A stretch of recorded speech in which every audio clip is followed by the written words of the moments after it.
I hope I watch this video over and over and think about what I've learned today. Quite a bit. Quite a bit.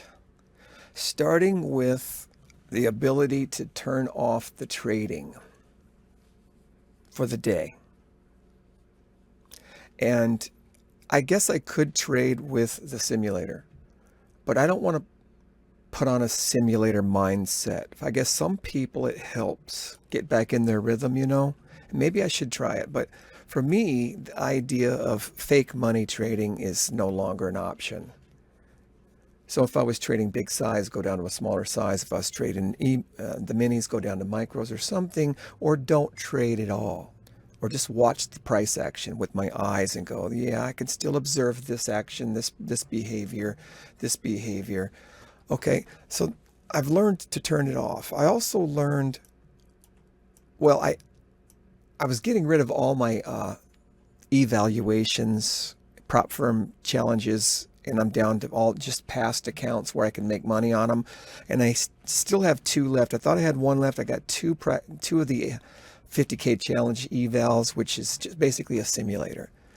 And I got into the DCA, dollar cost averaging mode, with one of them. I go, you know what? I don't want them. I'm just going to take the DCA trade, see what happens. I end up making 73 on it, and I closed it out. I stopped, which was good because I don't want to trade that way.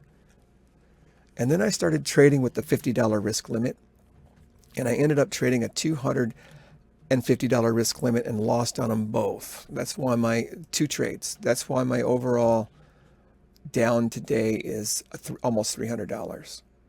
Yep, $300 down. And so what I also want to discuss in this video, and I want to remember when I rewatch it, the mind of a trader, the mind of a day trader, the thoughts, the emotions. I think my trade was pretty good. Oh, I know what I need to point out. I need to point out this is a trend follower's worst nightmare, in a sense that the trend is obvious and strong and going in one direction, and it's easy to make money. You just jump in it, with a reasonable risk, and you just let it keep going, and those are wonderful. And that's what it was doing, and then it just had this dramatic bounce. On top of that, the news was World War III. They're bombing inside Russia territory for the first time in history, and it's like, market. When market went down I was thinking, okay, I got great news-driven trend momentum here. And I missed so many good trades. If I didn't miss those trades, I probably would be break even or green right now. Break even or green right now. Yeah, break even or green, because I would have made some great trades on the way down. I don't even need to show them on the video. I know what they were in my mind. I know I was missing great opportunities. Okay. And then I finally get in it, and I don't know if I had a winner or not. Maybe one winner on the down, going down. It was falling down. I got one winner. And then I had the maximum loss of $50. Okay. So that was the trade for the $50 risk going down. And then I said, you know what? I'm tired of it wiggling around. I wanted to go to my $250 limit. And sure enough, it came back to break even on it. But I was like, you know what? How many times have I done that? And I wish I would have held it, right? And then how many times should I have broke even that it ended up stopping me out? That happens either way. So I was taking my chance. I was like, I'm going to hold it. World War III, we got World War III. So let's hold it. And sure enough, it went up to the level that I was, it hit my $250 risk. Okay, so I don't even need to show anything on the trades to show what happened. That's what happened. Great move to the downside, strong catalyst news, and then it just didn't keep going. That's why I call it, news-driven trend line strategies worst nightmare day for today. But what I like about it is I did the $250 maximum loss on that trade, the $50 loss max on the other trade. I'm taking one trade on both systems, and I even took one on the dollar cost averaging, which is the only one that actually made money, ironically. That's hugely ironic. And so, yeah, I'm glad that I'm getting out. I'm closing it down right now, shutting it down, and I'm not going to take any more trades. I'm going over what happened today. I'm recording a video on it, and I'm going to write it down in my journal. I should take a couple pictures here of the days, and I'm going to finish that up, and I'm done trading for the day, which is a huge improvement in my day trader mind mentality and practice and habits. Yeah, I'm very happy about that. So, plus, I see the benefit of recognizing when you're on tilt, like emotions, they're gripping me right now. You know, I really don't like taking my maximum loss for the day, which is somewhere around 250 to 500. I almost turned this into a $500 loss day and went with that idea. Then I said, you know, 250 is plenty for me right now. Let me see. And I wonder where it would be if I did take 500. I should probably note that, you know, wherever you move your stop loss limit to, it's eventually going to get hit. And that's another trap. And we know that as experienced traders. You never can increase your stop loss limit enough to never hit it. It's going to get hit. Whatever your stop loss max is, it will eventually get hit. So why, oh why, should I go to $500? It's, you know, I just want, the idea is to take more risk, but give yourself more room. And I thought for sure the news today was going to be great. Yeah, this thing would have to go all the way to the high of the day, actually, to lose. I wonder if I should take another one of my paid accounts and do it again. Here's what happened yesterday. This is why we're in a bull market, obviously, on the day chart here.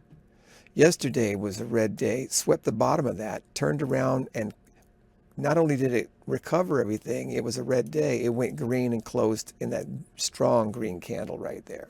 Today, the pintail again. So we might just simply be in that kind of bullish bounces. Obviously we are, but you know, with the news, them bombing inside Russia, NATO, using American equipment, it's huge. You would think, you know, the market's gonna break down. Now, if I keep trading out of pure curiosity and just the love of trading, you know, I wonder if I should do it. If I see a good setup, why would I not? My emotions are starting to taper now that I'm talking about it and venting and getting it out and taking a break. Maybe taking a break is sometimes the better choice rather than no more trading today. I guess depends on what my maximum stop loss definitely is 250 right now. But that's only one of the accounts. Do I really want to keep trading and risk, you know, hitting some more on some other accounts? Not really. Not really. So I am going to stop. I hope that I keep my word. I'm going to mental trade, like I said earlier in the video. I'm just going to watch and observe, draw on the charts, and trade, paper trade with my annotations and notes on the chart. I don't even need to take a trade. You don't even need to take a trade, man.